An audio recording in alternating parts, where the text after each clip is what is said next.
Now get the first series of Gimme Gimme Gimme on video and DVD. Ouch! I pricked myself. Honestly, darling, you've got blood all over your melon bird. Can I take your cherry? Steve Coogan stars in Dr. Terrible's House of Horrible, starting Monday at 9:30 on BBC Two. Save it for Mondays. I went blind, then I had an hemorrhage, and I fell asleep, and I died in a chair in the corner downstairs. This is BBC One in the South. Now the news at 10 o'clock with Peter Sissons and Pauline Brandt. Breakthrough against the Taliban as opposition forces make their move. They say they've taken one key city and are poised outside Kabul. Inside the threatened capital, more exclusive pictures of the price of war.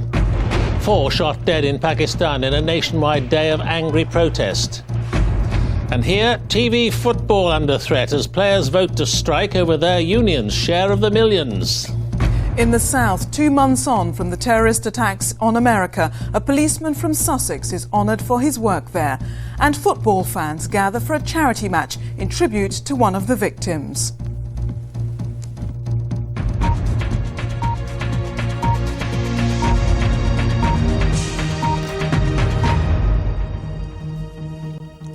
Good evening. Britain and America couldn't conceal their relief tonight that the campaign against the Taliban appears to be paying off. Tony Blair said the military momentum was moving against them at last. After fierce American bombing raids, the opposition forces of the Northern Alliance claim they took the strategic northern town of Mazar-e-Sharif. The Taliban themselves are said to have admitted that parts of the city have been lost. Washington was cautious, saying tonight there was a lot of dust in the air around Mazar. From Washington, Stephen Sacco reports. The pressure on the Taliban is beginning to tell. These, the latest pictures of American bombing from the front line north of Kabul. And northwest of here, beyond the reach of our cameras, Northern Alliance fighters say they've taken the strategically vital town of Mazar-e-Sharif. At the Pentagon, they're wary of crowing too soon, but they fervently hope the Taliban has suffered a major reverse. The situation on the ground is fluid. Until things settle and we see where forces are after a day or two, our inclination is to withhold comment. What we have seen is encouraging. The Pentagon divulging little, even though U.S. Special Forces coordinated the final push into Mazar-e-Sharif. We've seen reports where Taliban may have retreated from an area for their own reasons. We have seen reports where they're putting up stiff resistance and intending to hold ground. And in that regard, it's very confusing as to exactly what they're doing. This is Mazar-e-Sharif, filmed 4 years ago, a city ruined by 20 years of war, but still a vital asset because of its road link to neighboring Uzbekistan. And now it's likely to become a base for the anti-Taliban coalition. For the Northern Alliance, today's advance some vindication after weeks of skepticism about their resources and competence. The Americans clearly want these fighters to move soon on Kabul, but maintaining momentum may not be easy. The Taliban probably still has 40,000 or more fighters, and I'm not sure that it's going to be realistic to think the Northern Alliance can repeat this victory even in Kabul, much less in Kandahar or the highlands of the central and southern parts of Afghanistan. The first squadrons of U.S. warplanes involved in Operation Enduring Freedom flew home today, but the Pentagon is preparing to substantially beef up its war deployment, and these pilots will soon be resuming their bombing runs. So the picture tonight seems to be this. Opposition forces on a number of fronts have entered the town of Mazar-e-Sharif from the south, overrunning the airport and forcing the Taliban out. Further south, there are also reports of alliance forces advancing on Bagram Airport, north of Kabul, and massing just miles from the capital. none of the claims can be independently verified. So after a month of war, the apparent capture of Mazar-e-Sharif is the coalition's first major success on the ground. David Shukman reports on how it was achieved and why it's considered such a strategic linchpin.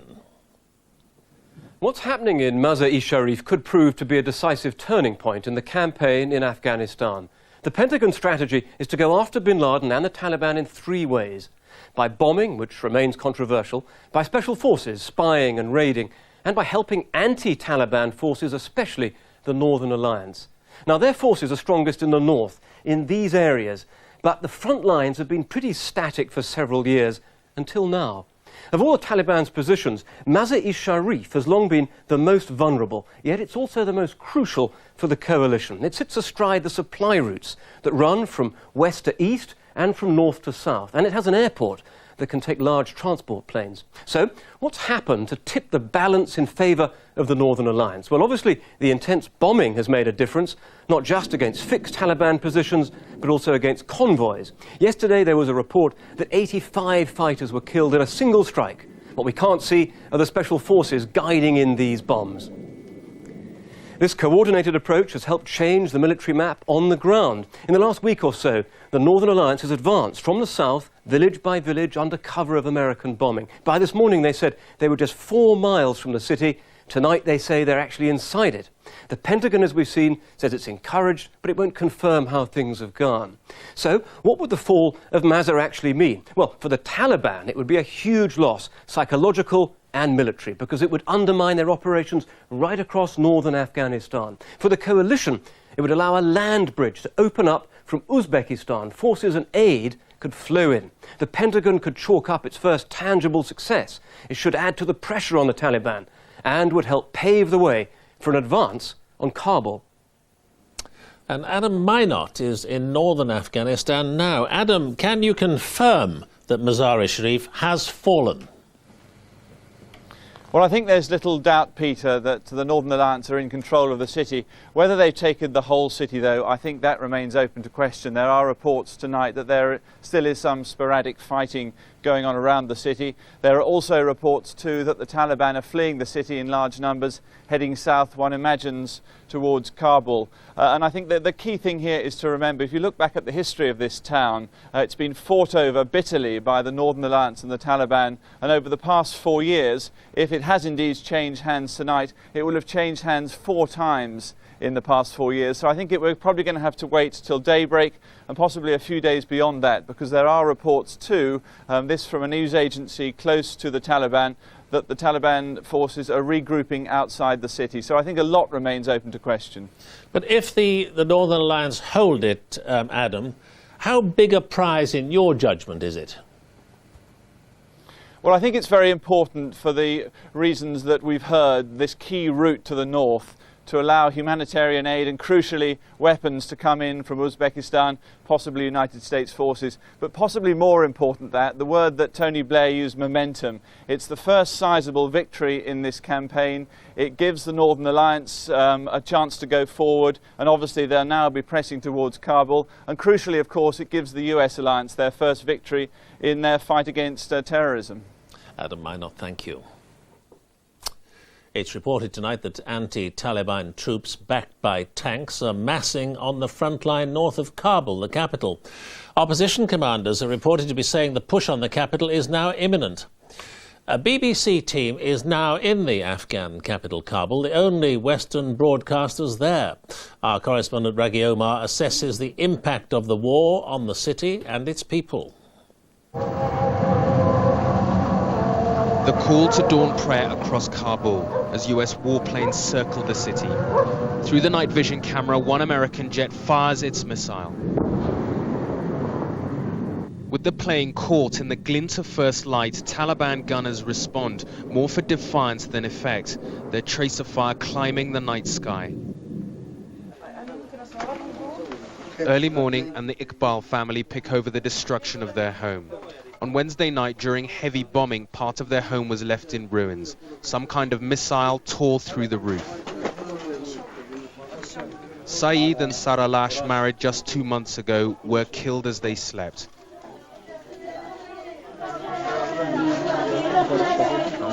Hidden behind a screen in another part of the house, the bereaved women of the family gathered to mourn. One of the family's uncles wondered why ordinary Afghans were having to bear such an ordeal. Is it because our blood is worth less than American and British blood, he asked. We made our way across Kabul's broken streets. This is the result of nearly 23 years of war. A whole generation has grown up here with the total absence of peace, the same generation that makes up virtually all of the Taliban's fighters. The Red Cross hospital receives its latest patient.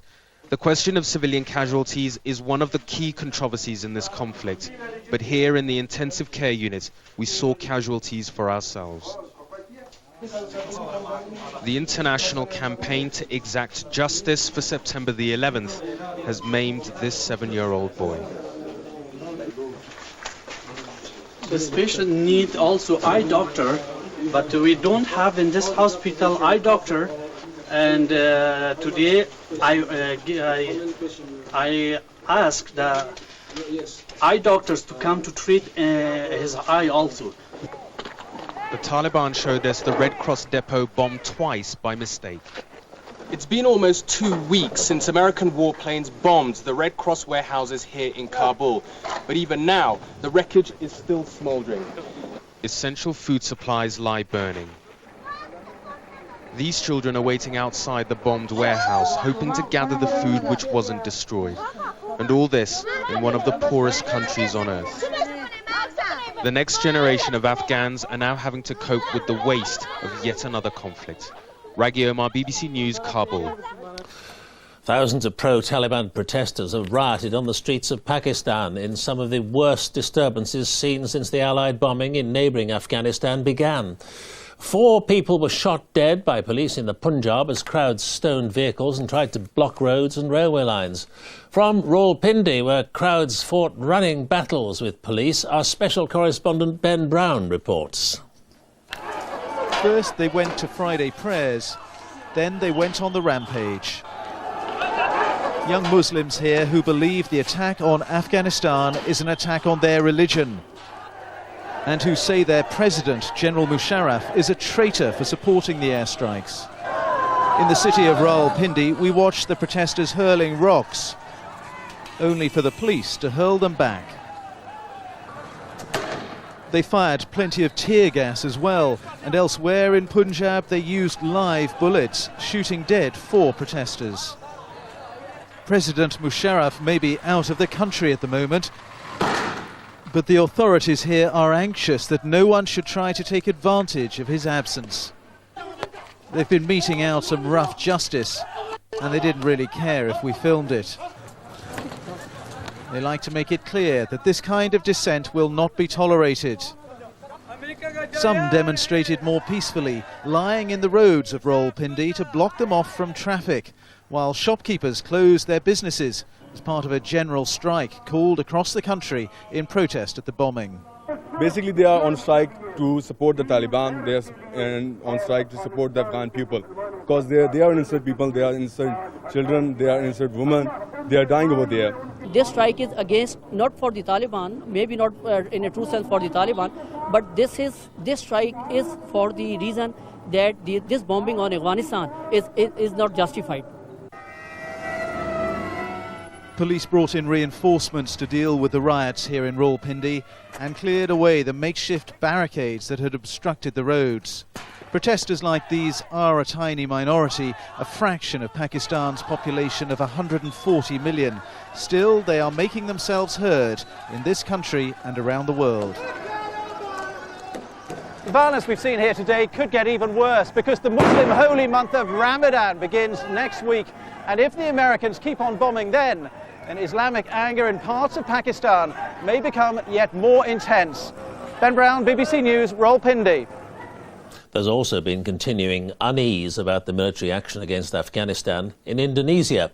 It's the most populous Muslim country on earth, and many there are becoming more vocal in their opposition. Indonesia is also home to a number of extremist groups funded by Osama bin Laden's network. Our Asia correspondent Matt Fry reports from Jakarta. Another day of protest unfolds. The sea of headscarves is on the move. A few years ago, these students were Muslim only by birth. Today, they belong to the swelling ranks of born again. Outside the gates of the American embassy, the Indonesian army is preparing for a showdown and planting bales of barbed wire. Inside, a lone American Marine is bracing for trouble. A last blessing from the Quran, let the battle commence.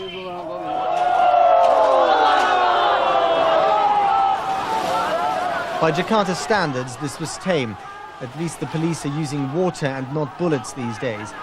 But America's war against the Taliban has provided the Islamic movement here with a powerful cause. We went to see a spiritual preparation class at an office of the Islamic Youth Movement. These young men have ditched their studies to prepare for a new challenge in life. They want to fight in Afghanistan for the Taliban. They say 300 have already left and that they're off next month. Just enough time to grow more of a beard. But some of these men have already cut their teeth here. This is Ambon. Many of those itching to join the jihad in Afghanistan fought the Christians in the Spice Islands last year. These fighters belong to a group called Laskar Jihad, or Islamic Force, one of at least 20 radical groups operating in Indonesia today. They received money and training from Osama bin Laden. Last year he was unknown in the slums of Jakarta. But September the 11th turned Osama into a celebrity, even here, a world away from the Middle East. For the disillusioned and the dispossessed, he has become an icon in every corner of the Islamic world. Galling perhaps, but true. At best we can say that Indonesia, the world's largest Muslim nation, is on guard, and that its government is praying that the war in Afghanistan won't last much longer. Matt Fry, BBC News, Jakarta. In America tonight, traces of anthrax have been found at 4 more postal facilities in New Jersey, and no one has been reported to be infected. That announcement came as the FBI said it was now virtually certain that one man was behind the 3 anthrax attacks on New York and Washington. But investigators admit they're still no closer to catching him. Stephen Sacker is in Washington now. Stephen, the FBI seem for too long to have been stumbling in the dark on this investigation, but they are finally saying things tonight about the person they think may be responsible. Is that a good sign? Well, I think it's a sign, Peter, that they have been running many, many different analyses and tests, particularly on the letters that were sent with the 3 tainted envelopes that they have now in FBI possession. And what they believe is basically this. Having done all the analysis, they believe that this is one man operating on his own. They believe it is probably a domestic terrorist. They haven't ruled out the international link, but they are more interested now in the domestic option. And in essence, what they're doing is linking this to the kind of activity that we saw with the Unabomber, Ted Kaczynski. That is a very unhappy, dissatisfied, angry, white male, perhaps, who they believe is operating on his own, and they believe may just have about $2,500 worth of scientific chemical equipment, and with that equipment is able to make this finely milled anthrax, which has done so much damage and killed 4 people, Peter. Stephen Sacker, thank you. Excuse me. Now back here to tonight's other news. Footballers in the English Premiership and Nationwide League have voted overwhelmingly to go on strike, unless the Players' Union gets a bigger share of the millions the game receives from television coverage. If a strike goes ahead, football could be taken off television screens by the end of the month. Here's our sports correspondent David Eads. At Selhurst Park tonight, live football. Wimbledon is Sheffield United, and it's on ITV's digital sports channel. But televised games at this level, just as much as the major Premier League fixtures, are now in doubt, as players through all the divisions have committed themselves to a strike. In this cash-rich football world, it's dividing the fans, much as it divides the players and their employers. I think what the Premier League players, those who have played a lot, the David Beckhams, should actually pay a percentage of their wage into some kind of pool or whatever. I don't really believe strikes work, but I can understand why they do it. The younger player, the injured player, and the ex-players who didn't earn so much money, perhaps should be supported by today. And that's why more than 99% of the